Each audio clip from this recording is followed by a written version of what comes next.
What is going on, you guys? Welcome back to Down to the Wire. I'm your host, Bryant, and today I have a great athlete interview in store for you guys.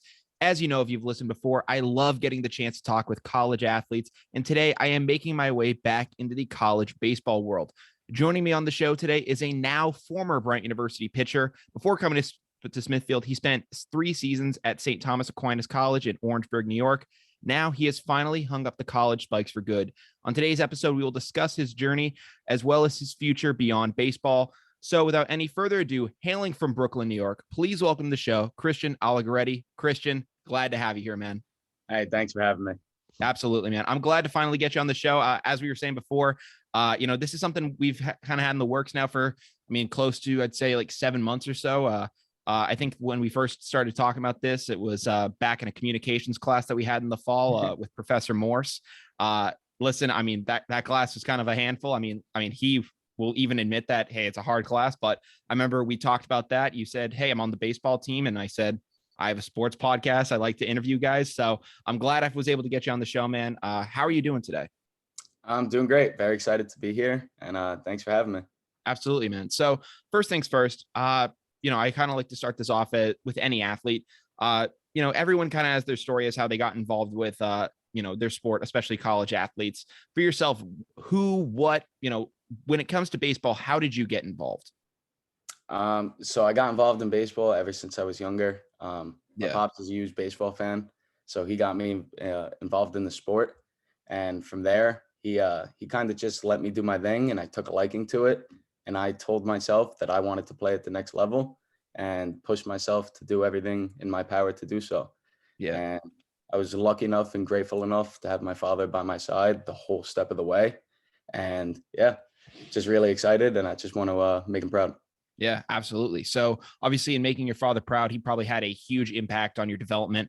What were some things that he probably instilled in you from a young age that helped you get to the level you're at today? Consistency. Show up and be the same person every day. Try to be the best you can be. My father used to go to the field 6 a.m. public parks and make the fields possible for all of us to play, which was absolutely tremendous coming from Brooklyn, New York, where sometimes we might not have the best playing surfaces. So for him to do that out of his own time, volunteer, it was just, he's a big man. He's a big man, and he told me to be selfless and just keep on going.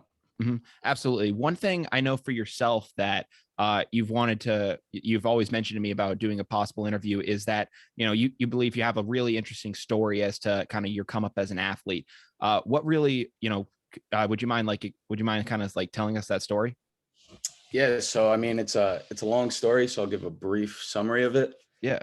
My high school coach was tough. He's one of those guys that tell you exactly how it is straight up. So I knew I didn't throw 90 miles an hour in high school. I threw 75, touch maybe 80 on a good day. Yeah. And he told me I'd never play college baseball. But him being one of those guys kind of fuels you. And telling it straight up, like, I don't belong on the field throwing 80 miles an hour. But you're a pitcher. And if you believe in yourself and you compete, you can do anything you want to be. Yeah. So I use that as fuel, and he's an amazing guy. We stay in touch now, and I thank him for being hard on me back in those years. Yeah. It's amazing that you're able to have a guy like that, be as hard on you as he was and still be able to maintain a good relationship with him. How do you keep that kind of relationship when, the truth can sometimes hurt at a certain point, but when guys are being truthful like that towards you, but how do you not get the mentality of, I want to prove this guy wrong, and then still be able to turn around and, be kind of buddy with someone like that? You just have to know as a person what you're capable of. Yeah. And you can't let anybody tell you that you can't do something. Absolutely. So if you want to go and do something and you can put your mind to it, you can go and do that. Mm-hmm. Me and him have a great relationship. We talk here and there. He watches college games, promotes us on the Severian Twitter. That's my high school. Yeah. He's a great guy. I love staying in touch with him, and I'm happy for him being a little hard on those years because it taught me to be the baseball player I am now. Absolutely. Would you consider probably just like probably the lack of speed and kind of just things like that? Would you consider that to be the biggest obstacle that you faced? 100%. It's my biggest obstacle now. I've always known how to pitch, but I I was never a thrower, if that Yeah. makes any sense. I never threw Yeah. 90 miles an hour, but I always taught myself how to pitch because I knew I had maybe not the best physical potential. Yeah. But now, hopefully with training, get up to 90 something, and hopefully make it to that next level. Absolutely. I mean, I wish you the best of luck with doing that. Obviously, there is a difference, I think, between pitching and throwing. Obviously, anyone that can throw like 90 plus miles an hour, is you can throw pretty good, but if you don't know exactly the strategy of how to attack a hitter and how to break down certain at bats at the plate, then you are kind of just a thrower. There is a difference between a thrower and a pitcher. From your experience, could you kind of explain it upon that a little bit more? So being a thrower, you could be effectively wild. You could throw the ball Yeah. behind somebody and it makes them uncomfortable in the box. But being effectively wild all the time isn't the best because you can Yeah. walk the house and then eventually you figure it out when the bases are loaded and you're like, wow, I got to throw pitches. Uh, so being a pitcher, I knew I couldn't blow the ball by people, so I knew I had to fool them and mix up their timings. And doing that taught me, now that I have some velocity behind me, I can get away with spinning the ball, and then throwing an 85, 87 mile an hour fastball by you. Yeah. How did you end up like obviously for yourself, from the way you're describing it, it doesn't seem like it kind of seems like maybe you're more of a late bloomer, or you kind of had to really grind a lot more for you to get your success. It doesn't seem like a lot of stuff early on was incredibly natural, at least velocity wise. What were some things that you did from a training standpoint to get yourself to the level that a lot of these guys are at? So strength training. Mm, You got to take your training serious. You have to take your diet serious. Um, when you're training, you got to train certain movements that you do on the mound. So you yeah. want to get a strong base. You want your legs to be strong. You want your back to be strong, rotating wise. And you put it all together, and eventually you'll see those ticks and velocity go up.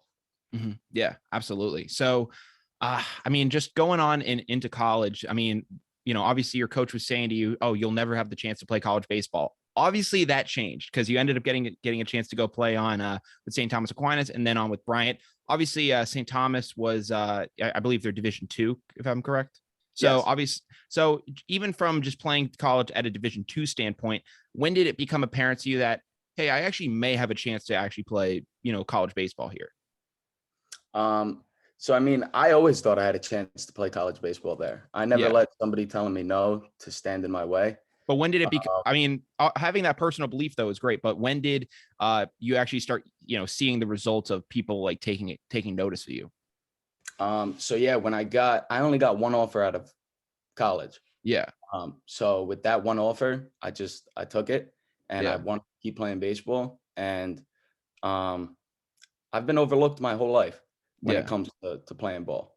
So I use it as fuel. And once I got my opportunity, I knew I was going to make the most of it. So all you can do is, once you get your opportunities, make the absolute most of it and take it as far as you can go. And absolutely. it's brought me all the way to Division I baseball, which is awesome. Yeah. So obviously, getting to Division I baseball is a huge accomplishment in and of itself. What were some things, obviously at the D2 level that you learned that got you to the point to make you think you can make the jump to D1? Yeah, so it would be accountability. Yeah, Um, I would say accountability and consistency. You have to go out there and you have to be accountable for all your teammates. You have to hmm, put your selfish needs and your nervousness to the side, and you have to be yeah, accountable on that mound for your teammates. And you have to go out there and be consistent. Go out there and throw strikes every day. Go out there and throw your pitches for strikes. Just battle, compete every single day, yeah. and you got to be the same guy at the field every day. No, that's definitely a very good point. Obviously, you didn't finish your career with St. Thomas. It's part of the reason I'm talking with you now. It's because you did become a Bryant Bulldog in the latter half of your career. What did lead you to end up transferring from St. Thomas? Um, so I wanted to grow personally and Mm, athletically and academically, and I didn't see myself growing in the way I wanted to at St. Thomas Aquinas. Although St. Thomas Aquinas is an amazing school, yeah, amazing staff, everything about the place is amazing. It's just not where I saw myself best fit. yeah, Um, So I made a personal decision to enter the portal right before COVID happened. So I had my release before everybody else got the year back. Oh, wow. Yeah. So I had entered the portal. I was talking to a bunch of teams. And unfortunately, when COVID hit, nobody knew what was going on. So yeah, that took me all the way into about August with not knowing where I was going to go to school. Wow. So I quit my job. I was selling cars at the time. I quit my job. And I went to go play in the Newport League. Just gave it a chance. It was nobody was playing baseball. And the Newport League was the only league playing. Not even the MLB was on. Yeah. So yeah, I went out to the Newport League, took a chance, and I was lucky enough that a Bryant University coach ended up coming to a game, and he saw me, took a liking, and yeah, now I am where I am here. Obviously, during that whole process of kind of getting to Bryant and getting into, making it to that next school, that seems like it could have been a pretty demoralizing time for you where you just don't know what's going to be next. How did you, keep yourself positive enough to, keep playing, keep trying hard enough to, get to that next school? Like, how did you remain calm enough in the fact that you would get another chance? So I was actually, the word demoralized was the exact way I was feeling. If I wasn't playing baseball, I don't know if I would have been in school. Yeah. So the way I saw it is it was 2 years going to a trade school and learning to become an electrician or a plumber, or 2 more years of college, possibly without baseball, to get a degree. And I didn't know which one I wanted to do. So that word demoralized, that has a special place in my heart because I've been there. Like it's a tough feeling when everyone tells you you're doing great and nobody wants you at the end of the day. I went out to that league and everyone told me I was doing so good. Like, oh my God, you're so good, this, that. And I had no home to go to. I had no school. I had no home. Yeah. And I'm so grateful for Bryant University for taking a look at me and giving me an opportunity. They gave me a preferred walk-on spot, and all I did was make the most of that opportunity. In the both years I was there, I came out as a key role player. Yeah. When you found out that Bryant was going to take a chance on you, how relieving was that for you? So I had actually left the Newport League and I was home. I was in my backyard having a conversation with my brother and a friend, literally telling them how demoralized I was about everything that went on, like in the Newport League, about college ball, like because I've always had decent like numbers. I've always went out and been a standout on a team and had an important role. And even though I've always been overlooked, I've always made those adjustments to be a key role on a team. And yeah, it was an amazing experience being outside and telling them that things weren't going my way and then getting the phone call right there with them. And I was like, yeah, let's do it. Like, let's go play Bryant baseball. That's awesome. When you first stepped foot on the campus, what was your initial reaction? Wow. Yeah. That was my initial reaction. The campus is absolutely beautiful. It's the Ritz-Carlton of baseball in the entire Northeast. Nobody has facilities. Nobody has grounds like us. It's absolutely unbelievable. Yeah, I've heard you and I've heard a couple other people describe it as the Ritz-Carlton of Northeast baseball. That has been a term that's been thrown around a lot. Obviously, the facilities themselves are awesome, but when it comes to guys like Coach Klosterman, other guys on that coaching staff, how influential have they been for you? Coach Klosterman is one of the absolute smartest coaches I've ever played for. Baseball smart, knows the game inside and out like the back of his hand. Pitching coach Ted Irville helped me develop a changeup that is a pitch that I've always struggled with, and now I have a wipeout changeup. Wow. Eric Bodner, absolute just angel of a human being.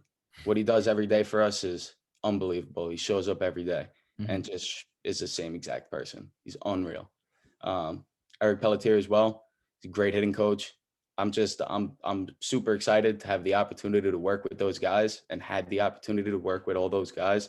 And yeah, I just can't be more grateful.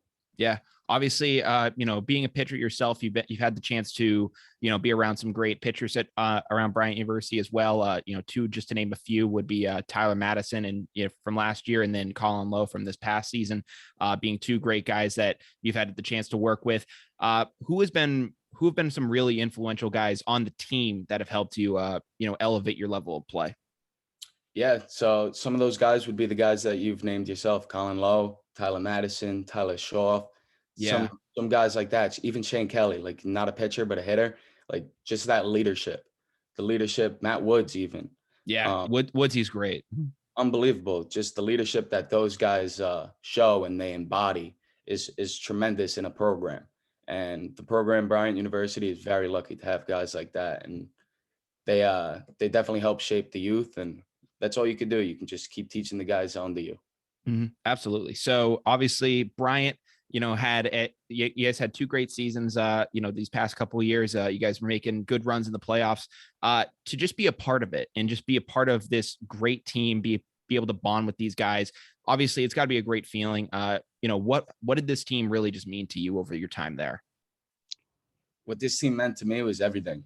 It Yeah. was literally everything to me. They were my Mhm. family. They are my family. They will always be my family. Yeah. And I'm so grateful for the opportunity to have met every single buddy at Bryant University. If there is one guy that you could say, teammate of yours that you could say was like that was your guy, because I've talked to a couple of football players, a couple of baseball players, and they've said like, oh, this guy, that's my guy. Like, who is that for you? My guy would be Logan Allen. Yeah. Logan Allen is a Texas product. Absolutely incredible human being. Mm. Very easy to talk to, very knowledgeable when it comes to the game. And yeah, he's just an unbelievable person. And I That's hope the awesome. best for the future as well. Again, also, you may not have been here for most of your college career. Obviously, you spent more of your time in New York. You still had enough of a chance to have Bryant make an impact on you. Have some good Bulldog memories. For yourself, what would probably be your favorite Bulldog memory? My favorite Bulldog memory. My favorite Bulldog memory would probably be, it was a very special day. Unfortunately, Ryan Klosterman's wife, Caitlin, had cancer. Oh my goodness. Um, in remission, so things are great now. That's awesome. But we had like a special day for her. We either all shaved our heads for her or we dyed our hair pink. Mm. And that day just showed me like this baseball is beautiful. Yeah. Just the things that it could do. And I'm honestly getting shivers now again talking about it. It was just unbelievable. Like that 40 men came together for this family.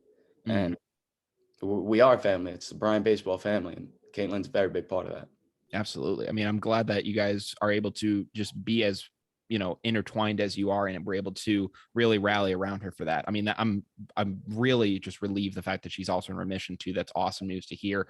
Was that back in 2021? Or was that this past season? That was this past fall. Oh my goodness. Wow. That's insane. What did you end up doing? Did you shave your head or dye it pink? I dyed the whole thing pink. Oh my goodness. Yeah. I mean, listen, it's for an amazing cause. So, I mean, probably rocked it proud. Yeah.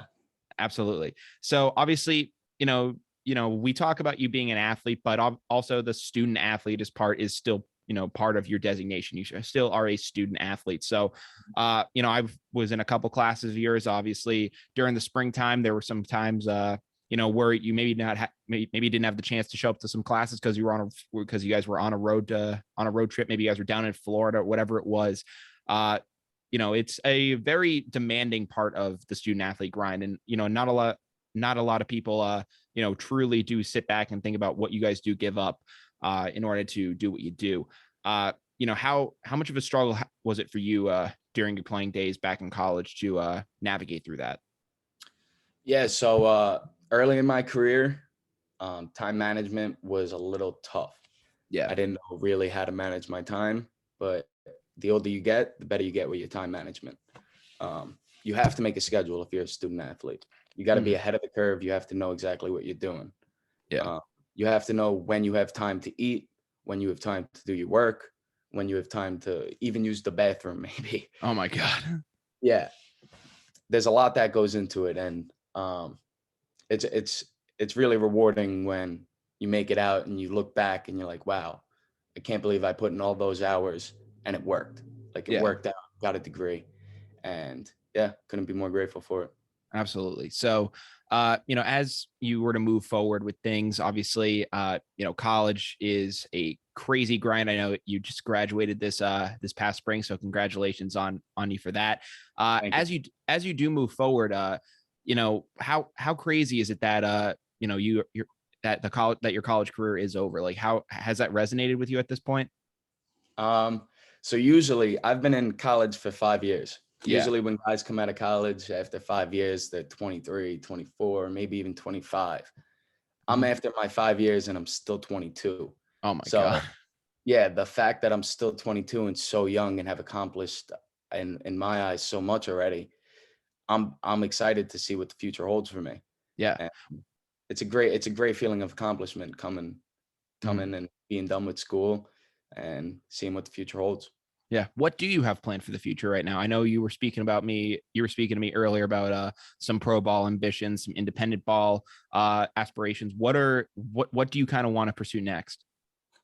Yeah, I definitely want to pursue independent ball next. Wherever that opportunity may be, I'm willing to pick up, pack a bag, and go play some ball.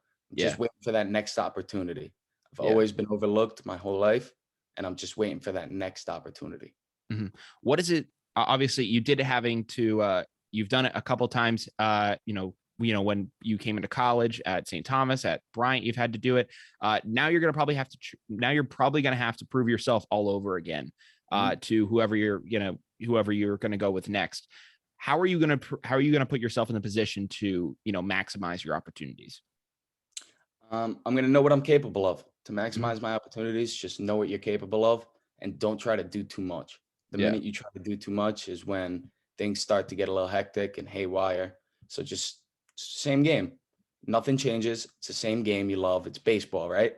Yeah. Same game. Nothing changes. Take it a pitch at a time. Take it a batter at a time. Taking it out at a time. And don't speed it up on yourself. Just know Yeah. what you're capable of and just stick with it piece by piece. Absolutely. If you could go back and, talk to the Christian of old and tell him, where you'd be at today, if you could go back and, give him one piece of information, just to, help yourself on that journey, what would it be? Go Work back hard. to the work hard. Work harder. However hard you're working, it's not enough. Just Yeah. work hard.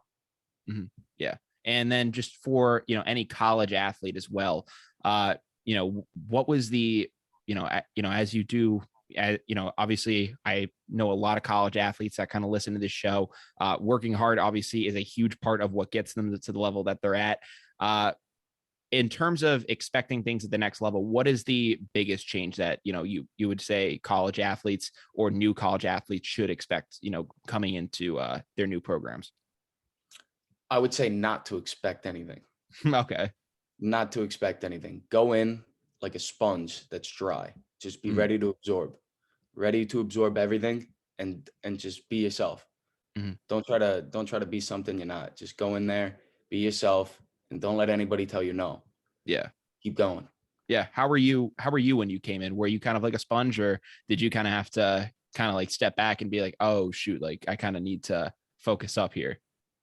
Yeah, so I mean, I'm a like respect is a big word in my family. Yeah. So I always respected my elders and Mhm. respected what they had to say. So I didn't really expect anything or demand anything. I was just ready to learn, ready to see what wisdom the older guys could to teach me. Yeah. And yeah, just you learn by your players, you learn from your coach, you learn from your experiences. Just don't ever I don't know, don't ever expect anything. Just take Mhm. everything as it is and be ready to roll. Yeah. Obviously, you talk about expecting, you talk about not expecting anything, and trying to be a sponge and trying to take on as much info as you can. Uh, one thing that you can expect, which is something that you had to deal with, is the impact of COVID. And for yourself, you came in, it's interesting your career because you kind of had COVID right in the middle of everything for yourself. Sorry. No worries, no worries. My All right. apologies. So what I was going to say is you had to deal with COVID, during your college career. It's interesting because you came in, had a couple years where it wasn't present in the world. Then, 2 years where it was, very strict on the people that it was dealing with. Obviously, you lost a season because of that. 2021 was a whole deal in and of itself as well. But towards the end, you also got to see the world and athletics as it is come out of it. For yourself, what was that kind of experience like? So yeah, the world of athletics kind of changed. Everyone was wearing masks. Travel Yeah. was different. There were no flights. Me personally, I've never taken a flight in my college career. Mhm. So gritty on the bus, which is it builds character. Yeah. But yeah, it was different. But we got through it. COVID's over, hopefully. And yeah, just take it day by day. Yeah. See what happens as life goes. Obviously it's great that you were able to make it through in the way that you did, make it, to the level you're at now. Obviously we talked about, what you have plans for in the future. That's amazing. I wish you the best of luck with pursuing those goals, but obviously, I've said this to every athlete I've had on the show. It doesn't matter whether you make it to the heights of, the professional leagues or whether, you're done after high school ball for whatever it's worth. Eventually athletics does come to an end. And for yourself, I don't know when that would be for you. I've had, many guys on this show that are still playing professional ball at this point now. So, when that time does eventually come for you, what do you want to do when baseball is done? So when that time officially does come, and I hope it's not for a very long time, Yes, I'm gonna make my way into a sales position somewhere. Um, I consider myself a pretty personable guy, I so consider so. thank you. So I'll just try to talk and try to make some sales. Absolutely. I mean, I wish you the best of luck with that, Christian. Thank I'm so glad I was able to have you on the show today. It was a blast bringing you on. But unfortunately, Christian, we are now officially down to the wire, which means that we're going to wrap up what we talked about in this episode today and send all you beautiful listeners on your way. First of all, Christian, had him on the show today. Thank you so much for coming on again, man. It was a blast to have you. you. Thank you so much for having me. Absolutely. On today's episode, we spoke with Christian about his college journey, everything that he's gone through throughout his baseball career and how he's gotten to the level he's at now. We spoke about what he has plans for at now that college baseball is in the rear view and what he has going forward. Obviously, it was a great interview, and we wish Christian the best of luck with whatever comes next. If, however, we're going to be signing this thing off pretty shortly, but if you guys are not falling down the wire at this point, what are you guys doing? We are available everywhere you guys can find podcasts, whether that be on Spotify, Apple Podcasts, Google Podcasts, and more. You can also find the video stream to this show on our YouTube page, and you can find all of the links in our Instagram bio at down.tothewire. Again, at down.tothewire on Instagram. Thank you guys so much again for watching. And from Down the Wire, I'm Brian Costa. I'm Christian Allegretti. And we hope you guys have a great day. Take care and peace.